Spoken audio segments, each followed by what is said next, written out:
Howdy, it's Sunny but Dummy. I wonder how many videos I can upload with a voiceover until I eventually have nothing more to say. I feel like I have 20 billion thoughts going on through my head as we speak, but when it actually comes to saying them out loud, it just doesn't work. So that's why I really like when people comment on my videos in the YouTube comment section or through DM, and they kind of tell me what they think and they give me feedback, because without them I feel really lost. So this is a special thank you to them. Anyways, today I'm gonna tell you why your art absolutely sucks, bare bottom dog water, and how you, my friend, are going to improve it. Was that what you were expecting me to say? Because let's be honest, odds are your art doesn't actually suck. I know, scandalous.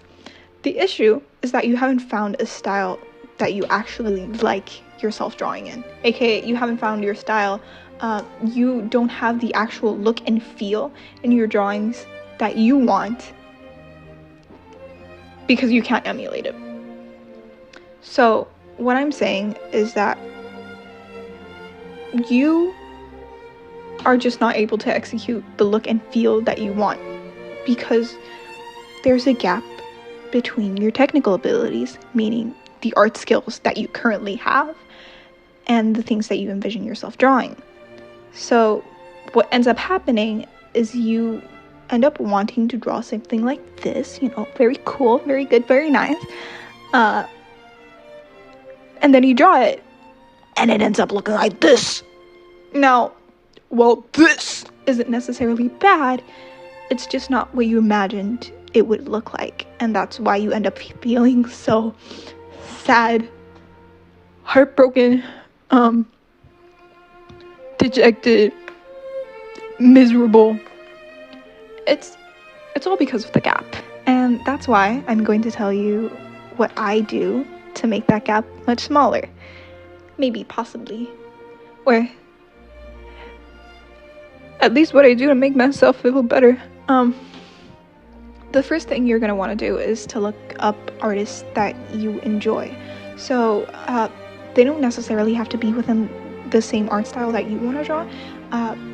For example, I really like moonrayxx_'s art because I really like the colors, the brushes, and the looks and feels of their art. Do I draw like them? No, I do not. Absolutely not. If you look at our art styles, they look absolutely different, completely different.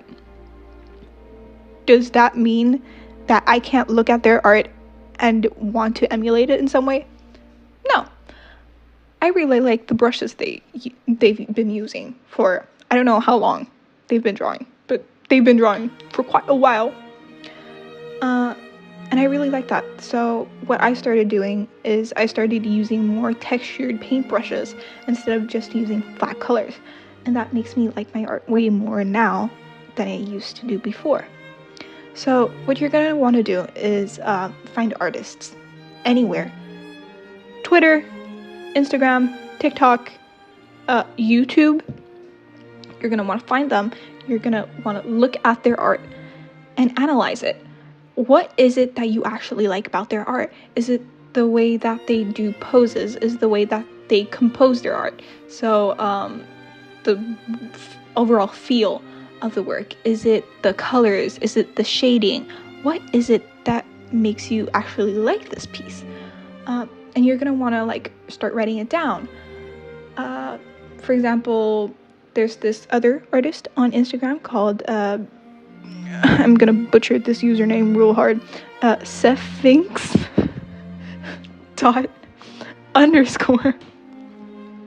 And what I really like about this artist's style and artwork is I really like the anatomy and the way that they draw bodies. So I'm gonna look at that and I'm gonna be like, I really like how they draw bodies. So I'm gonna write that down. Going back to moonrayxx_.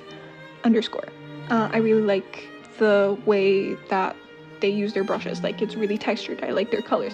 So you're just going to start analyzing, like, what is it that I like about these individuals? And then you're eventually going to find stuff that overlap. So you're going to start noticing, like, oh, I really like artists that use really textured brushes. Maybe I should start implementing that into my artwork so that I start liking it more. So what you're going to end up doing is you're going to have this big list of things that you like, and you're going to be able to start implementing it into your art to see what you actually think, and then you'll start improving. And the beauty of this is that we live in the age of social media. You can easily find tutorials on Pinterest, Instagram, Twitter, TikTok, and you're going to find these artists, and they're going to tell you, like, oh, this is how I render my art. Boom. And they do step by step. So you can start adding that into your art process. So it's going to be way easier for you to work it out and know what you need to do. So something else you're going to want to do is use references. References are girl, boys, they, thems, non-binary pals, best friend. You're going to be able to see how things look in specific poses and specific situations when they're moving. This is really important because what I've noticed most of the time, especially when I'm drawing, is that I might not agree or like the anatomy of something. It starts looking very awkward. Of course, I use references, but sometimes I don't. And that's when art starts looking a little weird.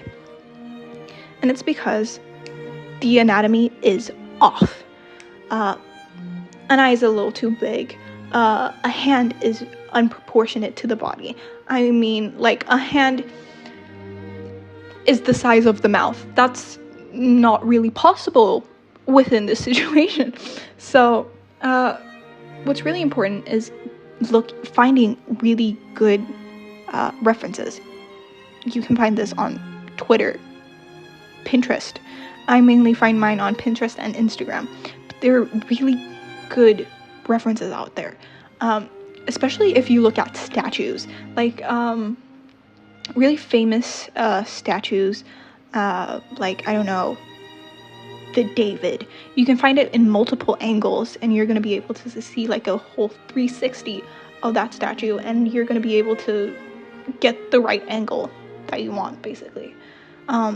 You can't find the perfect angle, perfect pose for your artwork. Make your own reference picture. I mean, you have a phone, probably. I don't know where you're watching this. You could be watching this on your Nintendo DS. But even then, your Nintendo DS does have a camera. So, like, get into it, I guess. What you're going to want to do, put your phone, Nintendo DS, toaster, Build-A-Bear Workshop? You're going to want to put it on a timer. And then you're going to want to move away from it. I don't know, pick up props or something. Take the picture and boom, you have your own customized reference picture that you can use for whenever. And it's also fun to do. Do you not want to take pictures of yourself because you're shy and you don't want to look at yourself? That's really sad. You should probably talk to a therapist, but there are different apps on the App Store that can help you with, like, 3D models that you can move around and pose. So there's a lot of ways to work through it. But no, I'm not telling you to trace everything that you see on a page. Although tracing is a really good tool when you're working with anatomy, most of the time you can really tell when a person has traced something from an image. It lacks a lot of movement. There's just something about it that you just know. So with that being said, references are going to be your best friend, especially for poses, because it's good. Just remember it. Draw what you see, because a lot of the time when you're working with poses, what happens is that people are working without references, so their anatomy pose itself seems really awkward, like I was talking about a little bit earlier, or B, you're using a reference that doesn't really look the way that you want it to look, so you start imagining what it's gonna look like. Now, that's not bad. It's perfectly valid, but the thing is, it might end up looking different in a way that isn't anatomically correct. In a way that isn't anatomically correct. And now, my dearest, loveliest viewer, you might be thinking to yourself, but Sunny, you absolute buffoon. You're not taking into consideration that there are different styles out there, and not everyone and everything is going to fit the standard the human body proportions have. I have an anime style, and the head and eyes aren't in proportion to my reference. That's perfectly valid. That's cool. Good for you. And here's why you're wrong. Because even though different art styles have different proportions, that doesn't mean that the proportions are not there. For example, if you're drawing a human standing straight up, like a standard human being, their arms should not be ending below their knees. They should not. I don't know where you got that from. No. Their arms should not be ending below their knees. That just looks unnatural. And if you're drawing something else, then that's fine. Go for it. I'll let that slide. If you're drawing a person with extremely long arms because you feel like it, that's cool. But if you're drawing a standard human being and you want it to look like a standard human being, their arms should not be below their knees. I'm sorry. Work with that. There are rules. Follow them, especially when you're learning. When you've learned all the rules, then you can break them. That's what most artists do. You need to know how the rules work before you break them, so that you can actually make sure that your art looks good to you and to other people. If you actually care what other people think. If you don't, you do you, girl, boy, non-binary pal. You do you. Live, laugh, love. But these are just some tips of what you can do if you feel like your art isn't good and you want to try something out. At the end of the day, I'm a girl that draws and from time to time posts about it on YouTube. If you're happy with your art, good for you. I applaud you. Slay what you want to slay, and let the slay slout. Don't let me burst your bubble. Don't worry, be happy. But if you do decide to try some of these things out, feel free to comment about it and what you think, or DM me on my Insta. It's .a.drawer. Make sure that you like the video, and if you're feeling extra spicy today, you could even subscribe. Stay safe and don't be a stranger. Peace.